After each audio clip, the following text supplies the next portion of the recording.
ଶ୍ରୀ ଜଗନ୍ନାଥ ସଂସ୍କୃତି ପ୍ରଚାର ସଂସ୍ଥାନ।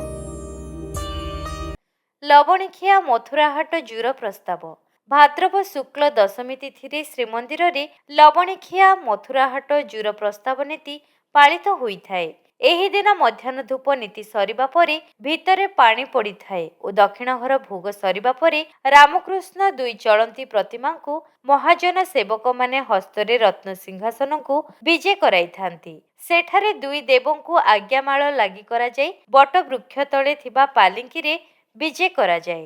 ଏହାପରେ ବିମାନବଡ଼ୁମାନେ ପାଲିଙ୍କିକୁ କୁଣ୍ଢାଇବେଣ୍ଟ ସାହିରେ ଥିବା ଲବଣିଖିଆଠାକୁ ବିଜେ କରାନ୍ତି।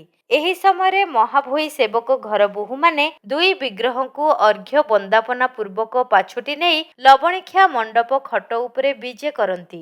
ମହାଭୋଇଙ୍କ ପ୍ରଦତ୍ତ ସର ଲବଣୀ ଭୋଗ ହେବା ପରେ ବୋହୂମାନେ ବନ୍ଦାପନା କରନ୍ତି ଓ ଶୀତଳ ଭୋଗ ବାଢ଼ି ଭିତରଛ ମହାପାତ୍ର ସେବକଙ୍କ ଦ୍ୱାରା ବନ୍ଦାପନା ହୋଇଥାଏ।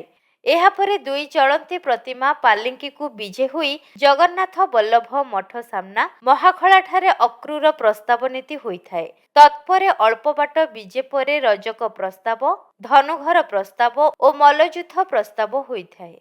ଶ୍ରୀନଅର ସାମ୍ନାରେ ଠାକୁରମାନେ ପହଞ୍ଚିବା ପରେ ସେଠାରେ ଘଟୁଆରୀ କୁବୁଜା ବେଶ ସାଜି ଡାଲାରେ ଖଇର ଗୁଆ ଆଣି ଭୋଗ କରନ୍ତି। ପୂଜାପଣ୍ଡା ଶୀତଳ ଭୋଗ ମଣୋହି କରିବା ପରେ ରକ୍ଷକ ପ୍ରସ୍ତାବ ଓ ମଥୁରା ହାଟ ଜୁର ପ୍ରସ୍ତାବ ଅନୁଷ୍ଠିତ ହୋଇଥାଏ।